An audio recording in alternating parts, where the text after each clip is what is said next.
My name is Alina Thompson, and at 68 years old, I never thought I'd be the center of a family drama that could rival any soap opera.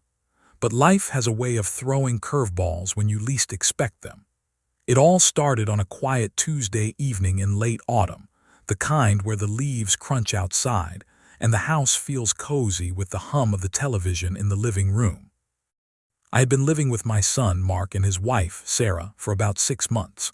My husband, God rest his soul, had passed away 2 years earlier from a sudden heart attack, leaving me alone in our big old house that was too full of memories and too empty of company.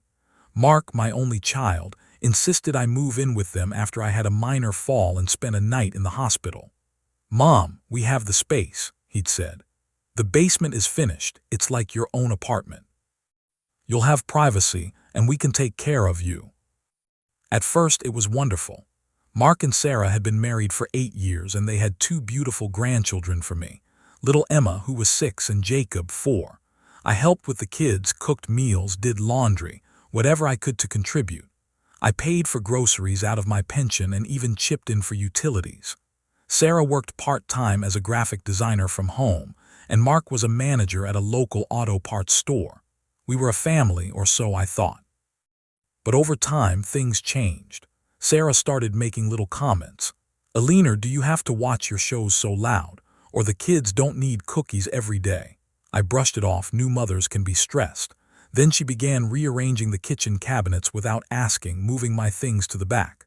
I'd find my favorite mug buried behind her fancy coffee pods. Mark would just shrug when I mentioned it. "Mom, it's her house too." It was their house, technically. They had bought it 5 years ago, a modest 3-bedroom ranch with a finished basement. But I had helped with the down payment, a gift of $20,000 from my husband's life insurance.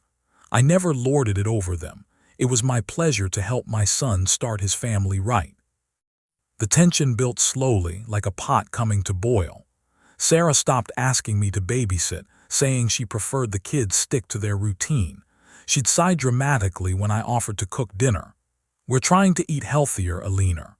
I'd retreat to the basement, watching my evening game shows or old movies, feeling more like a guest than family. Then came that fateful Tuesday. I was upstairs in the living room. It was my habit to watch Jeopardy at 7:30 p.m. The kids were in bed early. Mark was working late shift, and Sarah was in the kitchen on her laptop. The TV volume was moderate. I wasn't deaf yet. Suddenly, Sarah stormed in, grabbed the remote from the coffee table, and clicked the TV off mid-question. "Get out," she said, her voice cold and sharp, like a knife slicing through the air. I blinked up at her, stunned. "Excuse me."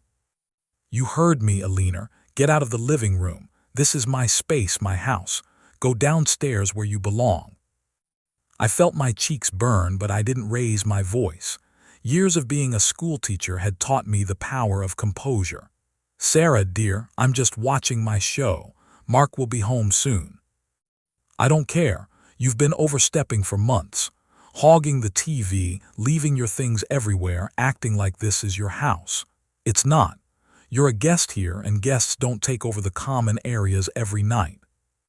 A guest. The word stung like salt in a wound. I had raised Mark in harder times, scrimped and saved, and now I was reduced to this. But I stayed quiet. I simply stood up, smoothed my sweater, and walked downstairs to my basement room without a word. No argument, no tears in front of her. I closed the door softly and sat on my bed, heart pounding. I could hear her upstairs, packing, muttering to herself. Part of me wanted to pack a bag and leave right then, call a friend or check into a hotel. But where would I go? My savings weren't infinite, and I didn't want to burden anyone else. Besides, Mark deserved to know what his wife had become. I stayed quiet that night, and the next day, and the days after. Sarah seemed emboldened by my silence. She started leaving passive-aggressive notes. "Please keep basement door closed, noise travels." Or she'd accidentally lock the upstairs door when I went out for a walk, forcing me to ring the bell like a stranger. The kids noticed. Emma asked why Grandma was sad. Sarah brushed it off. "Grandma's just tired." Mark came home late most nights and left early. When I tried to talk to him privately, Sarah was always there, hovering. "Everything okay, Mom?" he'd ask. I'd nod. "Fine, son." I didn't want to drive a wedge. Marriages are fragile. But inside I was plotting.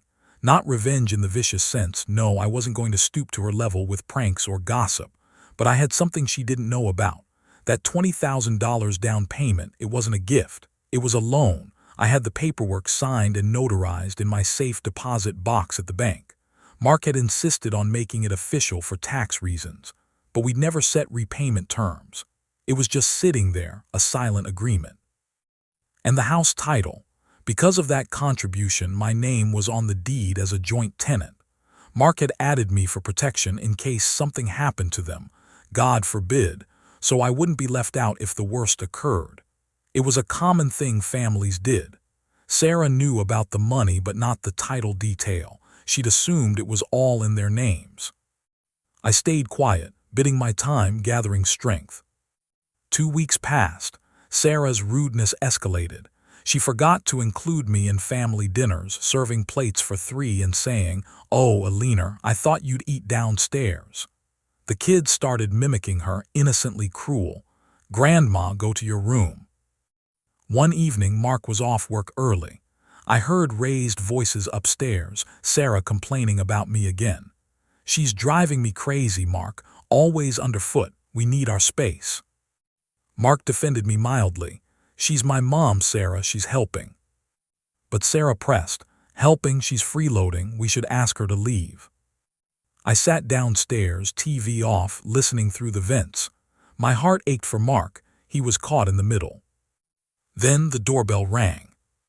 I heard footsteps, the door opening. A man's voice, deep and authoritative. "Good evening, I'm looking for Sarah Thompson." Sarah's voice confused. "That's me, who are you?" "Name's Richard Harlan, I'm a process server. You've been served." Silence, then Sarah, "What, served with what?" Papers rustling. "Mark, what's going on?" The man, "Legal documents regarding property dispute at this address. Have a good night." The door closed. Chaos erupted upstairs. "What the hell is this?" Sarah shrieked. "Alina is suing us for the house." "Mark, Mom, what?" I finally ascended the stairs, slowly, deliberately. They were in the living room. Papers scattered on the coffee table, the same one where she'd snatched the remote. Sarah whirled on me, face red. "You sneaky old bitch, you're trying to take our house." I stayed calm. "No, Sarah, I'm not taking anything. I'm simply enforcing the agreement we had. That $20,000 was a loan with interest, and as a joint owner I have rights." Mark looked stunned. "Mom, you never said." "You added me to the deed, remember, for security, and the money was documented as a lien." Sarah lunged toward me, but Mark held her back. "How dare you, after everything we've done for you?" "Everything," I said softly, my voice steady for the first time in weeks. "Like telling me to get out of my own family's living room, treating me like an intruder in the home I helped build." The man who'd shown up wasn't just any process server. I'd hired a lawyer the day after the TV incident, quietly, discreetly. Richard Harlan was recommended by an old friend. The papers were a notice of intent to partition the property or demand repayment with interest, potentially forcing a sale if unresolved. Sarah crumpled onto the couch, sobbing dramatically. "You're destroying our family." "No," I replied. "You started that when you forgot I was family." Mark looked between us, torn. "Mom, why didn't you tell me?" "Because I stayed quiet, son, until the time was right, until I had no choice." We talked late into the night, really talked. Mark admitted he'd been avoiding the tension, hoping it would resolve itself. Sarah blustered excuses, stress from work, postpartum remnants, though Jacob was 4, feeling overwhelmed. But the papers forced reality. Over the next months we mediated. I didn't want to evict them, that wasn't my goal. I wanted respect. In the end, they bought out my share with a bank loan, paying back the $20,000 plus fair interest. I moved into a lovely senior apartment nearby, close enough for visits with the grandkids but with my own space. Sarah apologized, grudgingly at first, then sincerely after therapy, which Mark insisted on. We're cordial now. She even lets me watch TV upstairs when I visit. And me, I learned that silence can be a weapon, but only when followed by truth. Sometimes staying quiet isn't weakness. It's waiting for the right man to show up, the one with the papers that change everything.